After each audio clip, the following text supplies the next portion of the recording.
Hello, here is Devanshu Misra and you are welcome in my YouTube channel Balaji coaching classes.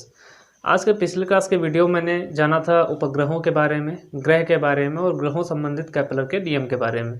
उपग्रह की श्रेणी में मैंने देखा था कि जो आपके भूतुल्यकालीय उपग्रह है ना, भू स्थिर उपग्रह के बारे में बात किया था। तो भू स्थिर उपग्रह के बारे में मैंने बताया था कि अगर पृथ्वी का जो तल है उसे 36,000 किलोमीटर की ऊंचाई पर इनको स्थित किया जाता है, ठीक है। और इनकी बात अगर की थी मैंने परिक्रमण काल की, तो इनके परिक्रमण काल का समय कितना था, 24 घंटे। अब उससे आगे मैं थोड़ा सा एक चीज़ और जानने का प्रयास करूंगा कि यहाँ पर जो उपग्रह की कक्षीय चाल, ठीक, और उपग्रह के परिक्रमण काल, इनकी जो है निर्भरता किस पर होती है या किस पर नहीं करते हैं। तो इन चीज़ों के बारे में मुझे आज थोड़ा सा देखना है, तो ध्यान से देखेगा। स्टार्ट करते हैं अपना वीडियो। और उससे पहले अगर आप लोग हमारे चैनल पर नए हैं तो कृपया चैनल को सब्सक्राइब कर लें और वीडियो को शेयर जरूर कर दिया करिए दोस्तों के साथ में, ताकि मान लीजिए किसी को ज़रूरत पड़ती है तो ज़रूरतमंद तक आपकी वीडियो ये पहुंच जाएगी, तो उसे भी उसका लाभ मिल सकेगा और वह भी शिक्षा के क्षेत्र में आगे कुछ नया कर सकेगा। ठीक है, स्टार्ट करते हैं बिना किसी टाइम वेस्ट किए। चलिए देखिए, बात मैं करूंगा आज उपग्रह की कक्षीय चाल के बारे में। यानी अगर कक्षीय चाल की बात करते हैं तो ये निर्भरता इसकी किस पर होती है, तो ऊंचाई पर निर्भर करता है और द्रव्यमान पर नहीं करता है। ऐसे सेम अगर परिक्रमण काल की करता हूं तो परिक्रमण काल भी ऊंचाई पर निर्भर करता है लेकिन द्रव्यमान पर निर्भर नहीं करता है। यानी यहाँ पर ये चीज़ समझने वाली है कि उपग्रह की जो कक्षीय चाल होती है वो ऊंचाई पर निर्भर कैसे करती है, या फिर उपग्रह का जो परिक्रमण काल होता है वो ऊंचाई पर निर्भर कैसे करता है। तो ध्यान से देखिएगा, यहाँ पर यह है कि उपग्रह की कक्षीय चाल को हम समझते हैं कि ऊंचाई पर निर्भरता, ठीक। पहले बात करेंगे ऊंचाई के हिसाब से, ठीक है। फिर मैं बात करूंगा कि द्रव्यमान के हिसाब से। अब देखिएगा ध्यान से, यानी यहाँ पर एक कंडीशन होती है कि यानी अगर उपग्रह जो होगा अधिक ऊंचाई पर होगा, उपग्रह क्या हो जाएगा, अधिक ऊंचाई पर हो जाएगा, तो उसकी चाल क्या हो जाती है, वहाँ पर कम हो जाती है। ये चीज़ ध्यान रखिएगा। मैंने अभी बताया था कि जितनी ज़्यादा दूरी बढ़ती है उतनी चाल क्या हो जाती है, कम हो जाती है। मैंने अभी बताया था आप लोगों को पिछले वीडियो में, ठीक है। तो ऊंचाई अगर बढ़ जाएगी तो चाल क्या हो जाती है, वहाँ पर कम हो जाती है। लेकिन अगर बात मैं करूँगा परिक्रमण काल की, तो एक चीज़ और आपसे बताया था कि जो चाल होता है और समय, इनका जो रिलेशन होता है वो क्या हो जाता है, उल्टा होता है। यानी अगर ऊंचाई बढ़ रही है तो चाल क्या हो जाती है, कम हो जाती है। लेकिन परिक्रमण काल की बात करेंगे तो ऊंचाई जाने पर परिक्रमण काल क्या हो जाता है, वहाँ पर बढ़ जाता है। परिक्रमण काल क्या हो जाता है आपका, बढ़ जाता है। कब, तो जब ऊंचाई बढ़ेगी। तो ऊंचाई बढ़ने पर चाल क्या हो जाती है, कम हो जाती है, लेकिन परिक्रमण काल का मान क्या हो जाता है, बढ़ जाता है। फिर दोनों की बात मैंने बता दी कि कक्षीय चाल क्या हो जाएगी, कक्षीय चाल क्या हो जाती है, कम हो जाती है ऊंचाई बढ़ने पर, और जो परिक्रमण काल क्या हो जाता है वो क्या होता है, बढ़ जाता है, ठीक। चाल क्या हो जाती है, कम, और काल क्या हो जाता है, यानी जो परिक्रमण काल है वो बढ़ जाता है। बात अगर मैं करूं द्रव्यमान पर, तो ना तो द्रव्यमान पर आपका कक्षीय चाल निर्भर करता है, ना ही आपका परिक्रमण काल करता है। यानी यहाँ पर आप एक चीज़ समझ सकते हैं कि यदि द्रव्यमान पर निर्भरता नहीं है तो एक ही त्रिज्या के, ठीक, ये कंडीशन यहाँ पर ध्यान रखिएगा कि अगर द्रव्यमान पर निर्भर नहीं करता है तो यदि एक ही त्रिज्या की जो कक्षा होगी, है ना, सेम कक्षा की अगर त्रिज्या है, तो वहाँ पर द्रव्यमान कुछ भी हो, यानी जो पिंड होगा वो चाहे जितना बड़ा हो उसका द्रव्यमान चाहे कुछ हो, तो उसकी जो चाल रहेगी वो क्या रहेगी, आपकी नियत रहेगी, है ना। यही तो होना है कि अगर मान लीजिए एक ही त्रिज्या के कोई भी मान लीजिए आपकी कक्षा है, ठीक, उसमें आपकी त्रिज्या नियत है, तो अगर त्रिज्या नियत है तो द्रव्यमान पर निर्भरता नहीं है, यानी उसकी जो चाल क्या रहेगी, वहाँ पर आपकी नियत रहेगी। यानी वहाँ पर चाल क्या रहेगी, आपकी समान रहेगी, चाल पर कोई असर पड़ने वाला नहीं है। वैसे ही सेम यहाँ पर है कि द्रव्यमान जब इस पर निर्भरता परिक्रमण काल की भी नहीं होती है, तो यानी यहाँ पर इससे भी कोई फर्क नहीं पड़ने, लेकिन समय कितना लगेगा, यानी समय भी बराबर ही लगेगा, यानी चाल और समय बराबर लगेगा। वहाँ पर द्रव्यमान आपका चाहे कुछ ही क्यों ना हो, ठीक। कारण बस इतना ध्यान रखिएगा कि त्रिज्या जो होनी चाहिए वो आपकी क्या होनी चाहिए, पूरे सेम होने चाहिए, यानी पूरे जो क्षेत्र में होना चाहिए वो त्रिज्या क्या होनी चाहिए, सेम होनी चाहिए। फिर आपको कोई फर्क नहीं पड़ता कि वहाँ पर द्रव्यमान कितना है, ठीक। आगे मैं बात करता हूँ परिक्रमण काल की। तो परिक्रमण काल, अब यहाँ पे आप थोड़ा सा एक समझिएगा कि एक मैंने बता रखा है कि समय, ठीक है, समय बराबर होता है आपका दूरी बटे चाल। समय बराबर क्या होता है आपका, दूरी बटे चाल। अब इन चीज़ों में थोड़ा सा हम वेरी कर देंगे, ध्यान से देखिएगा। परिक्रमण काल, काल का मतलब है तो यहाँ पर एक प्रकार से समय ही, तो समय बराबर यहाँ पे नीचे देखिए क्या हो गया, चाल। अब कक्षा की परिधि, अब परिधि का मतलब क्या है कि अगर मान लीजिए कोई ऐसे कक्षा है तो इसके यहाँ से स्टार्ट करने के चार बाहर बाहर घूमना, यही तो इसकी परिधि होगी। यानी जो वृत्त के बाहर बाहर होता है यही क्या हो जाता है आपका परिधि।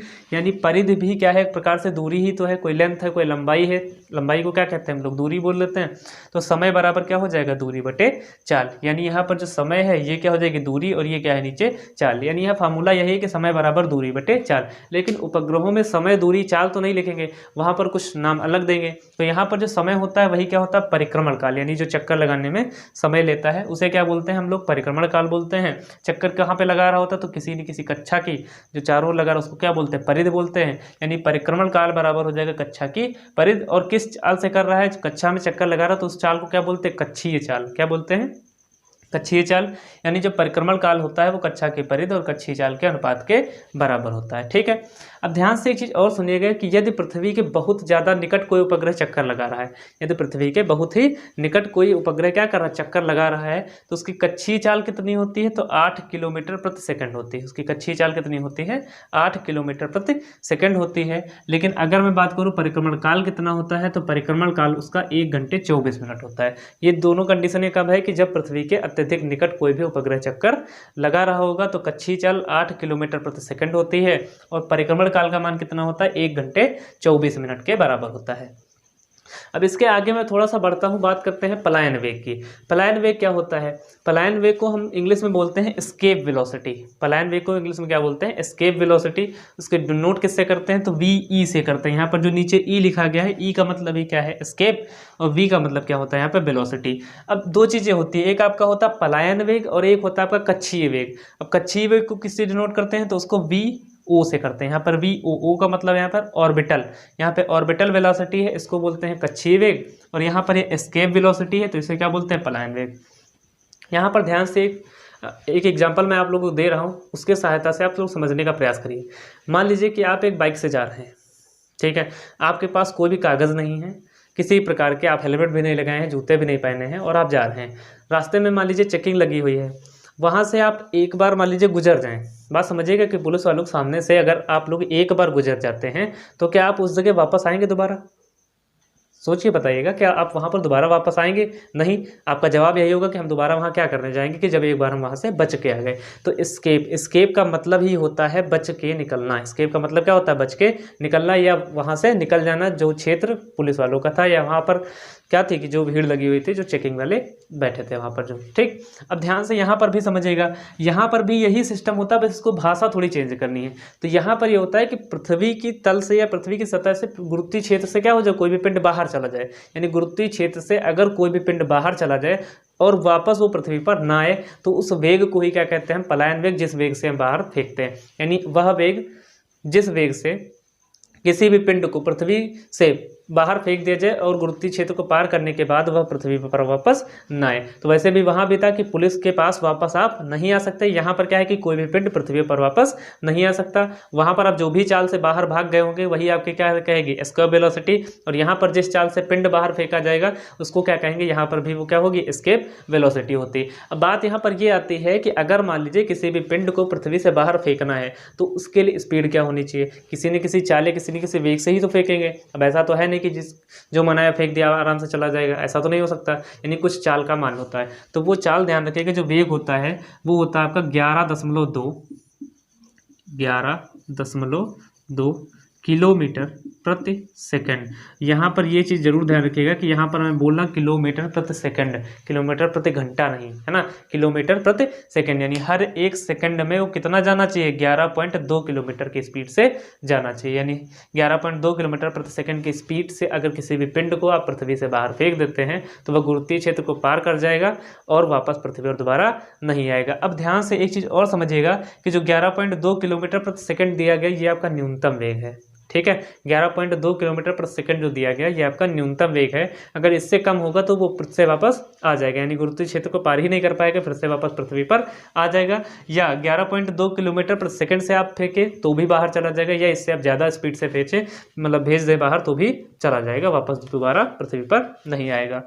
चलिए अब मैं बात कर लेता हूँ वीई की। तो वीई यहाँ पर क्या है एस्केप वेलोसिटी है, इसका फॉर्मूला क्या है रूट में 2GRE। जी क्या है आपका गुरुत्वीय त्वरण है, RE क्या है तो radius of earth, radius of earth है। यहाँ पर अगर VO की बात करें तो ये आपका कक्षीय चाल है, इसका मान क्या है आपका GRE अंडर रूट के अंदर, अंडर रूट में क्या है GRE, तो जी क्या है यहाँ पर आपका गुरुत्वीय त्वरण है, RE क्या है तो रेडियस ऑफ अर्थ है। अब ध्यान से देखिएगा यहाँ पर देखिए कि VO की वैल्यू क्या है रूट GRE है, यानी यहाँ पर भी इसको अलग कर सकते हैं तो यहाँ पे क्या लिख पाएंगे हम लोग, ध्यान से देखिएगा।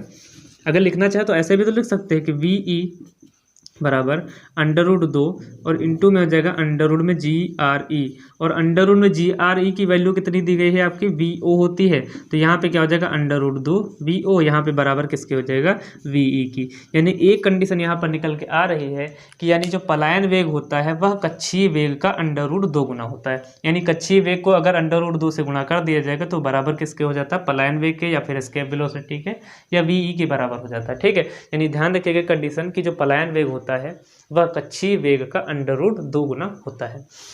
अब बात अगर मैं करता हूं कि बढ़ाया कितना जाए तो ये लगभग 41%। ठीक है, ध्यान रखिएगा अगर लगभग 41% के वेग से फेंक दिया जाए, इसको बढ़ा दिया जाता है कक्षीय वेग को, तो वही क्या बन जाता है आपका पलायन वेग बन जाता है। कितना बढ़ाना है, तो लगभग 41% बढ़ाना है। अब 41% कहाँ से आ गया, इसको भी थोड़ा सा समझ लेते हैं, न्यूमेरिकल डाटा है, इसको भी थोड़ा सा ध्यान से देख लेते हैं।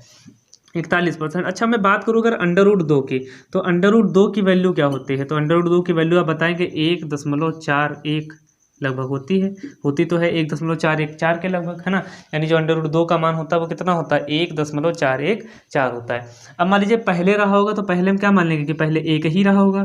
अब कितना हो गया, तो 1.414 हो गया। ठीक है, पहले कितना था तो मान लेते 1 था, एकांक था, और अब कितना हो गया 1.414 हो गया। अगर मैं आपसे ये पूछूं कि इसमें वृद्धि कितनी हो गई, तो आप लोग यही बोलेंगे कि 0.414, यानी 0.414 की वृद्धि हो गई है, यही तो आप बोलेंगे।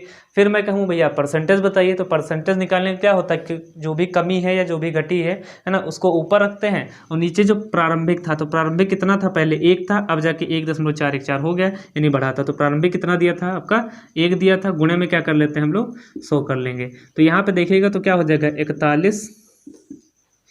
414 कर लेते हैं, यहाँ पॉइंट हटा देंगे तो नीचे कितने जीरो आ जाएंगे, 3 जीरो आ जाएंगे, क्योंकि यहाँ से हटाएंगे तो यहाँ पे 1 था, 3 अंक थे, 3 जीरो आ जाएंगे। 1 जीरो यहाँ से कट जाएगा, 2 जीरो बचा कितना, 414/10, या इसको थोड़ा सा हल करेंगे तो लगभग आ जाएगा 41.4% के आसपास। ठीक, यानी 41.4% के आसपास आएगा, जिसको मैंने क्या लिखा है कि लगभग कितना है, 41% के आसपास उसकी वैल्यू आती है। यानी अगर कक्षीय चाल या कक्षीय वेग के 41% लगभग हम उसको बढ़ा देते हैं तो पलायन वेग में बदल जाता है, तब्दील हो जाता है, और कोई भी पिंड वापस दोबारा पृथ्वी पर नहीं आता। यानी कोई भी उपग्रह है ना, कोई भी उपग्रह की अगर कक्षीय चाल 41% लगभग बढ़ जाती है, लगभग 41% बढ़ जाती है, तो वह कक्षा को छोड़कर अंतरिक्ष में चला जाएगा और दोबारा वापस नहीं आएगा। ठीक है, चलिए आई होप आप लोगों को वीडियो समझ आ रहा होगा। अगर समझ आ रहा है तो कृपया करके इस वीडियो को लाइक करें, शेयर करें, और चैनल को सब्सक्राइब कर ले अगर आप लोग मेरे चैनल पर नए हैं। कृपया करके दोस्तों के साथ में शेयर जरूर करें। ठीक है, मिलते हैं अपने नेक्स्ट वीडियो में, तब तक के लिए धन्यवाद, जय हिंद।